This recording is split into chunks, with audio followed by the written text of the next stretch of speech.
Sa pamilya, umulan man o umaraw, wala nang atrasan ang iba't ibang grupong magmamarcha sa Commonwealth Avenue sa Quezon City para sa ikatlong State of the Nation Address ni Pangulong Ferdinand Marcos Jr. sa Lunes.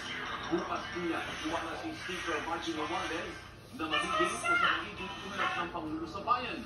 Kanya-kanya namang wish list ang ilang ordinaryong Pinoy sa mga nais nilang marinig sa SONA 2024. Nagpapatrol, Jeffrey Hernaez.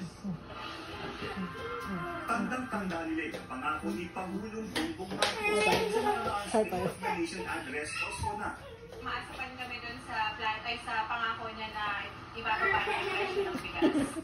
Usapin din ang pagkain, sweldo, at ibang isyong malaki sa sakura ang inaasahang money release sa pagtututok pagkat ni SONA. Hindi naman po kailangan yung accomplishments masyado eh. Yung improvements po